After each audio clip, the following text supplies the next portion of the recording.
God have mercy upon us. Kazube, nilikuwa naomba niazime ghetto dakika moja. Dakika moja. Na ye.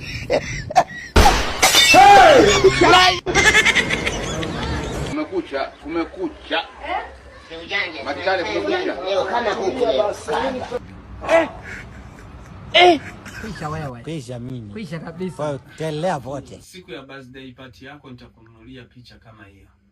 Nilinunua bei kipindi rekebisha hili ghetto. Kwisha wewe. Panda basi kitandani. Iwe 20 sina kutosha kutengeneza kucha, si ndio? Sasa. Nani? Mimi hapa Zube bwana. Samani Steve, nilikuwa naomba niazime shilingi 20,000 hapo kwenye draw. Kama ipo lakini samani. Kama haipo. Hebu njoo kwanza. Nije niambilie huku. Shida hawa. Kumekucha.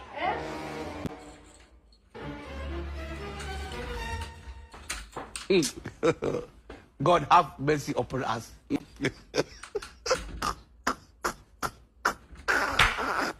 Ngoja niangalie.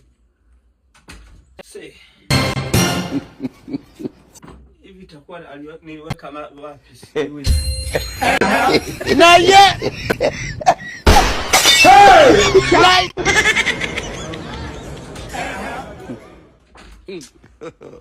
Sasa unge nani?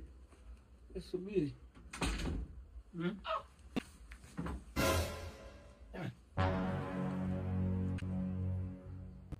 Dakika moja tu natoka. Niache na changanyikiwa mchungu wangu kweli. Kaka, mbona unaingia ndani kwa watu hivyo? Acha. Huo ni ustaarabu kweli? Acha. Nani sisi wanaume bwana, ni mambo ya kawaida. Mwache. Una shida. Niko hopeless. Yeah. Au ndio hilo? Hawa si wanajuaga mimi na hela. Kwa sababu mimi sinafanya kazi white scheme wall put. Magic builder. Unaiona ile?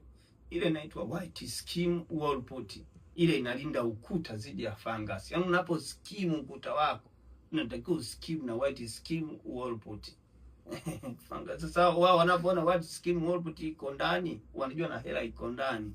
Kwa ni shida ni wanaume, wao usijali. Halafu, mbona kama kuna kitu sikielewi hapo? Kitu gani tena? Kitu gani? Uelewi nini? Sababu emergency tu hivi. Ile ghetto ni la nani? Kumbe una akili eti. Unaniuliza kwa hiyo una wasiwasi kwamba ile ghetto sio langu. Eti unaona mimi mpumbavu siwezi kumiliki ghetto. Wewe acha tamaa wewe. Mpe hela yake.